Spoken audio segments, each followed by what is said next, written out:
cooking rosemary roasted chicken, first thing first, we preheat the pan that we want to use to roast our rosemary chicken. So when it is done, preheated with level 4 heat on the Navigineo, this is what we can do. We open up, and these chicken pieces which we have marinated earlier, we put them down, skin side down, so that we can brown the skin a little bit. Arrange all of these chicken pieces. So I have here 2 drumsticks, 2 chicken thigh with bones in, and a piece of chicken breast without skin.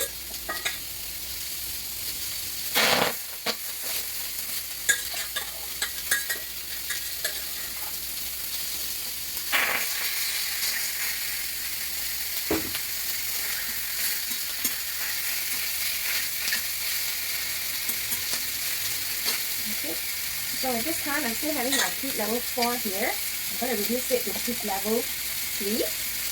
Cover my pan so that I continue to brown this chicken a little bit. So I'm going to set it to the meat window as well, but this time I am going to wait until the temperature creeps up to 90 degrees Celsius. You can see that the symbol here has changed from the meat window to a symbol like this, which is called the turning point. Turning point simply means 90 degrees Celsius, alright? So when I am browning this chicken right now, temperature is going up as I have set it to a manual cooking heat, level 3 heat on my Navigineo.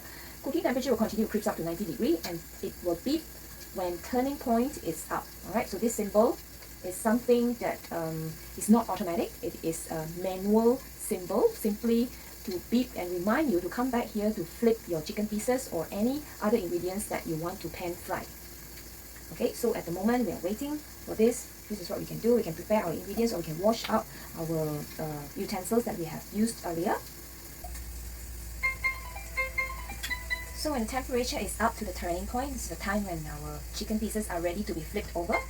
So what I do is I'm going to turn off the oil turn. Here are our chicken pieces. It's best to use a very thin spatula. It's recommended to use a very thin spatula to flip these chicken pieces over. It will be really handy.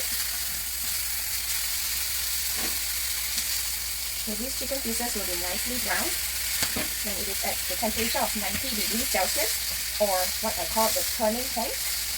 This is when it's all ready to be flipped over.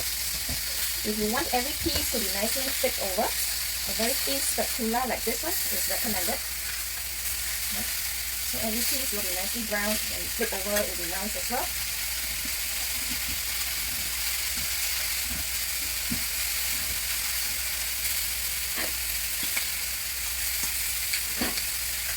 This is how we can nicely brown our chicken.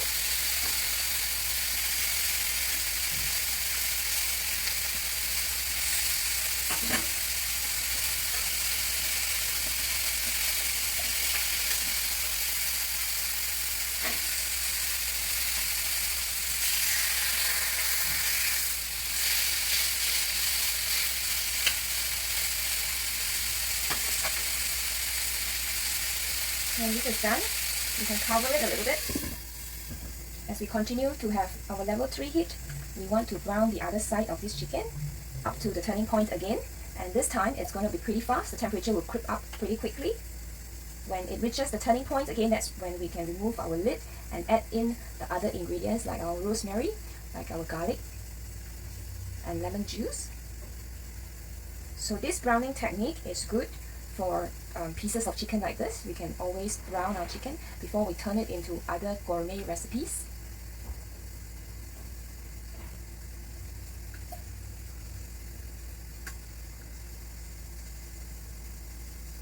So you can see that the temperature will creep up at this time. You feel free to roam around in your kitchen to do other things that you need to do until the audio turn beeps again. That's when you come back to attend to it.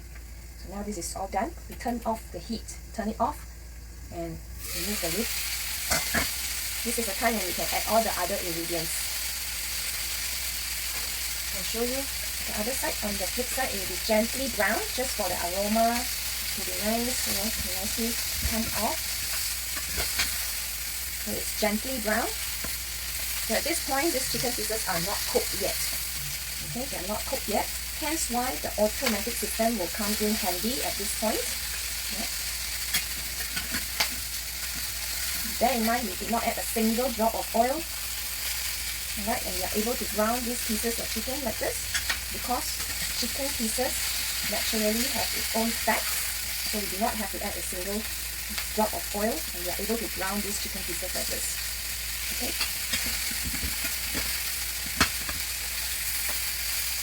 Okay. Nicely browned. Nicely browned on the other side as well. Okay.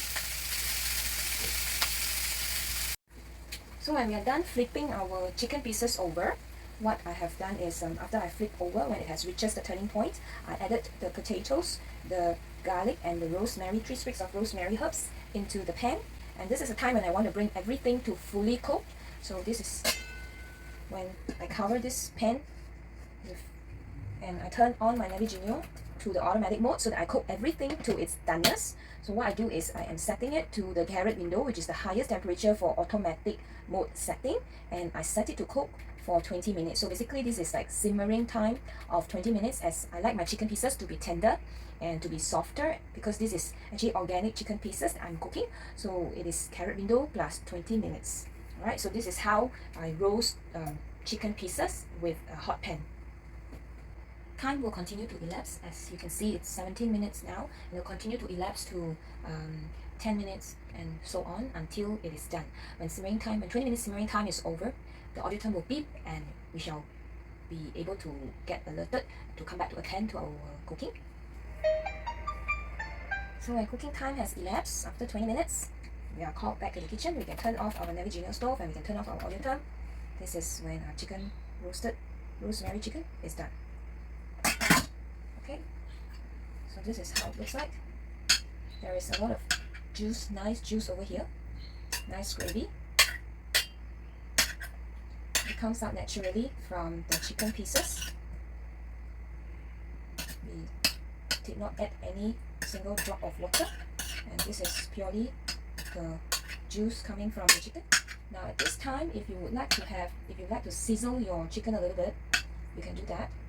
The potatoes is also tender, but if you like it to be more tender, you can even add the cooking time. Instead of 20 minutes, you can add it to 30 minutes or 25 minutes. It's up to you, alright? So this is the doneness of our potatoes over here. Now if you like to sizzle this chicken a little bit at this time, when it's all done, when it's all cooked, you can.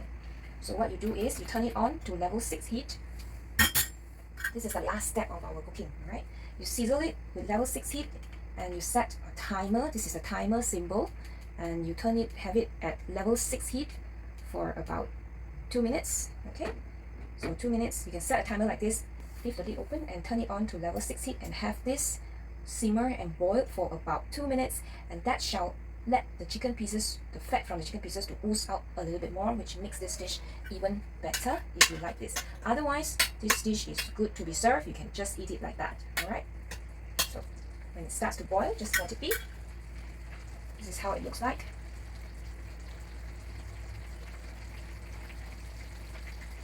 So the reason why we want to turn it on a high heat to let it sizzle a bit is so that the juice is thickened a little. When it's thickened a little, this is a different gourmet dish that we are creating, instead of just having it cooked like what we did earlier, automatic, right?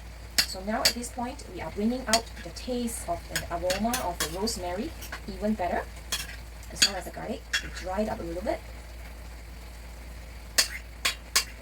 So this is the last step that we can do if you want to create any gourmet dishes. If we don't have time, it's okay, we can just eat it that way, alright? If we have some time, you can just let this sizzle so that the gravy will just thicken a little bit, and then you bring out the aroma of the herb even more. Okay, now when 2 minutes time is up, we can turn off the heat and turn off the audio tone, and then you just let it boil like that. It will still have some residual heat. So this is a time when we save a lot of our electricity, where we are actually boiling it without having to turn on the heat, because there was 2 minutes time where the accutane base of your pan has actually absorbed a lot of heat, and now it is slowly releasing the heat into your pan. So this is how you can do it in combination with automatic mode. Okay. So when the bubbling and all is done, that is when our cooking is done. And we can serve our rosemary chicken like that. If you like to garnish it a little bit more, you can always add a sprig of rosemary on top of your pot. Just leave it like that, and this is nice to go. It's very presentable. It's very appetizing when you leave a sprig of rosemary like that on the pan, and you can just serve it on the table like that. So with this is a gourmet dish that you're creating for your family. Okay, and the sauce will thicken a little bit, and it's got a lot of rosemary and garlic infusion in the dish.